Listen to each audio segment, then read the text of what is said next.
All 16 of my motocross championships were won on Yamaha. We won, my favorite one was the New England Sports Committee 2015 50 plus class. Also won the New England the New England SX, NESX Indoor Supercross Championship. I won 3 championships there, and the rest were at NEMA. Total of 16, all on Yamaha. I've never had a Yamaha blow up while racing. They make the most reliable motors. You can't win on this thing, then you screwed up. You want to go across the street there? Send it up the hill.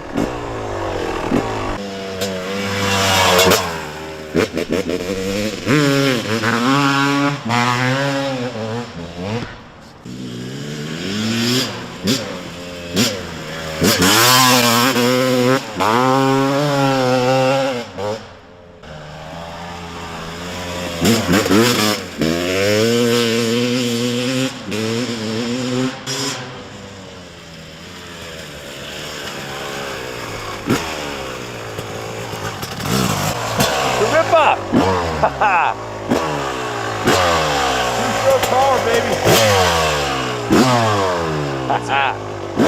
Any closing remarks here?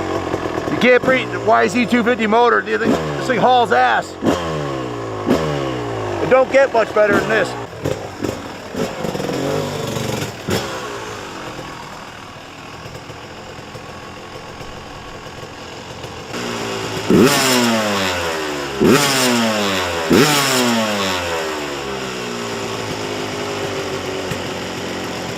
What's up, guys? Feast your eyes here on this absolutely stunning 1998 Yamaha YZ250 factory replica of the John Dowd race bike. John Dowd's local pro who was a national champion and rode for Yamaha in '98. And this graphics package and the way the bike looks is very similar to what he might have rolled to the line to, and it's stunning. This bike is an absolute ripper. The '98 YZs were considered one of the fastest years of their two-stroke motor. They detuned them a little bit after this, and this one's been hot rodded. It's got a key-in upgraded to a key-in from the Mikuni to the key-in carburetor. The compression on the bike is 250 PSI. This came from Uncle Dale's collection of bikes. Dale owned well over 100 bikes, retired, sold his house, sold everything, and is moving to Florida. Actually bought a house in Florida. So this is one of the bikes he hadn't been ridden much over the years. It was just in his collection, and it's an absolute stunner. It's been taken completely down to the frame and repainted the original factory Yamaha blue color. The engine was painted. The pipe is a brand new Gold Series FMF top of the line pipe, which doesn't have a single ding in it because it's got 0 hours on it. It was just installed. Again, 250 PSI. So from the riding demo, you could tell this thing's an absolute screamer. I'd put it up against any of the new 250s horsepower wise. The baffle on it, aluminum original factory Yamaha baffle, has been carefully polished, and that's in beautiful condition. It has a works connection frame guards on both sides, which keep the frames nice and tight and clean. It keeps it from getting damaged and worn. The Renthal bars are a nice upgrade from the stock ones. Pro Grip 801s, Renthal crossbar pad, brand new plastics kit, new front number plate, new front fender, new fork sliders. The factory connection forks were actually rebuilt with new oil recently here at the shop. New Hoosier tire on the front with a tube. The front brakes have been serviced, fluids bled, new washer. The Yamaha levers use the factory Yamaha, OEM factory Yamaha billet or aluminum levers that are polished. The tank, the original tank, is in beautiful condition. New radiator shrouds, new bolt kit, mounting kit. The shifter is a new blue anodized and black shifter with the folding tip by Moose. The factory Yamaha pegs are in excellent condition.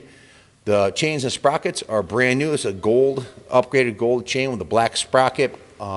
Rear tire is a Hoosier, top of the line Hoosier tire. These are expensive. These cost us about twice what the Dunlops cost us, literally twice, and they're worth it. The rear brake has been serviced. The rear linkage has been all lubricated. Shock spring is in nice condition. It's the original silver shock spring. It's just a beautiful, stunning bike and fast as hell. Basically everything that we would do prepping for race day on the weekends has been done. So we got Wizard Chris Kelly down in the service department. He's been racing for 40 years and knows how to set these up. And we've got some good guys on the staff, and they know how to make the bike look as well. We got the brand new plastics on it, the Hoosiers. I mean, the bike's been it's done to a high level, guys. Just going over the work order here. The detail shop had 12 hours labor. The service shop had 11, and it was completely dismantled and power washed, degreased. The hubs and wheels were put in the vapor blasting tank, and the hubs were vapor blasted. They're super clean.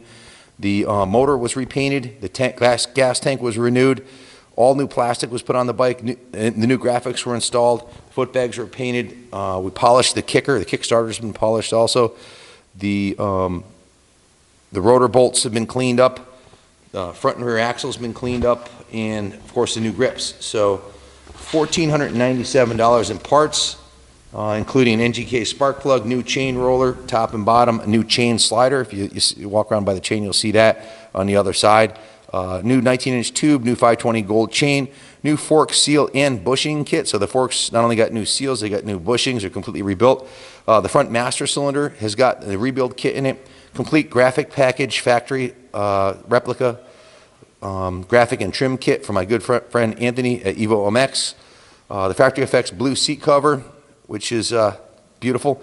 Reflex blue plastic kit, new Hoosier MX30 tires, brand new twin air filter, new Renthal cloth black and red bar pad on the Renthal handlebars, new DP front brake pads, so the whole brake system is completely rebuilt, new FMF Gold Series gnarly exhaust, factory ride white backrooms with the number ones. So, and the carb, again, is a PJ carburetor, 38 millimeter, easier to jet, easier to tune, much better than the Mikuni that was on it, better rideability, and wider range of power and more horsepower. So, again, 250 PSI on this bad boy, and it's been completely gone through by the best in the business here. So, just a stunning bike to roll into the back end of the museum on display, or take it out and rip it and bring it to MX Rewind this year at Unadilla and send it. If you can't win on this, you messed up.